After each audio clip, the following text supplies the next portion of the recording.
Okay student, हम question read out कर रहे थे मिंटो मार्ली रिफॉर्म 1909 कि मिंटो मार्ली रिफॉर्म एक्ट क्या था और उसके अकॉर्डिंग प्रोविज़न क्या थी।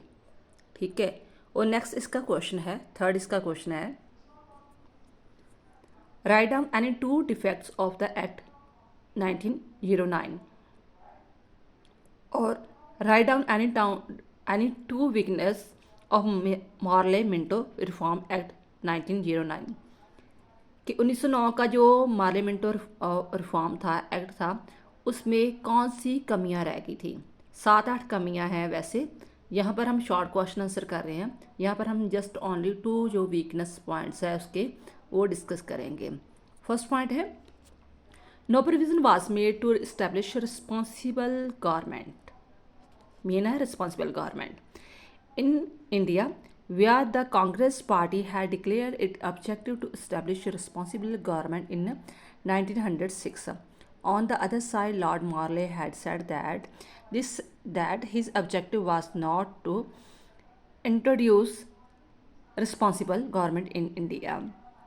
इस एक्ट के अधीन जो भी उन्होंने गवर्नर बनाए थे या लेजिस्लेटिव में, प्रोविंशंस में जो भी मेंबर इलेक्ट किए थे, वो अपने काम के लिए इंडिया के लोगों के सामने या इंडिया की सरकार के सामने अपने काम के लिए कोई भी जिम्मेदार नहीं थे, कोई रिस्पॉन्सिबल नहीं थे।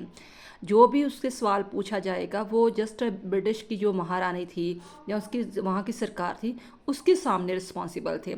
इसलिए इंडियन के लोगों को ये कंप्लेंट थी कि जब भी वो काम करते हैं, हम अगर इसके काम से सेटिस्फाइड नहीं हैं, जहाँ हमें किसी उसकी कंप्लेंट करनी है कि ये सही तरह काम नहीं कर रहे, ठीक है, वायसराय इसका सही तरह काम नहीं करता, तो ये हमारे सामने जिम्मेदार नहीं है, रिस्पॉन्सिबल गवर्नमेंट नहीं है। रिस्पॉन्सिबल गवर्नमेंट का मतलब होता है अगर आप सही तरह काम नहीं कर रहे, लोग आपसे सेटिस्फाइड नहीं, तो आपकी गवर्नमेंट चेंज हो जाती है, लेकिन ये सेटिस्फाइड नहीं है।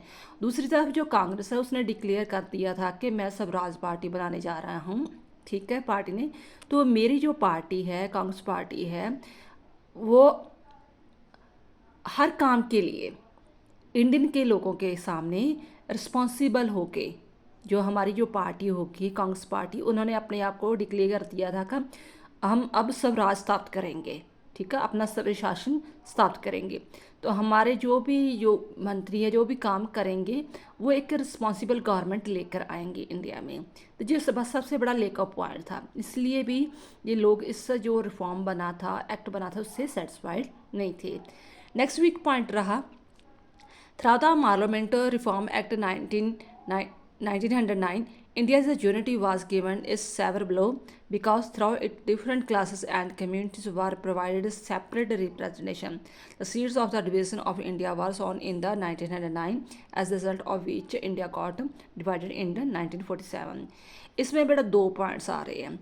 एक के इस एक्ट के अधीन तो ये हुआ कि जो अलग अलग कम्युनिटीज़ के लोग थे, ठीक है ना, कास्ट के लोग थे, कम्युनिटीज़ के लोग थे, जब उनको रिप्रेजेंटेटिव दी गई थी उसकी कम्युनिटी के अकॉर्डिंग, कास्ट के अकॉर्डिंग, मान लो जैसे सिख 2% थे तो 2 मेंबर हो गए, जो मुसलमान है थोड़े से परसेंट है उसके अकॉर्डिंग, हिंदू लोग 80% है उसके अकॉर्डिंग सीट्स वगैरह दे दी।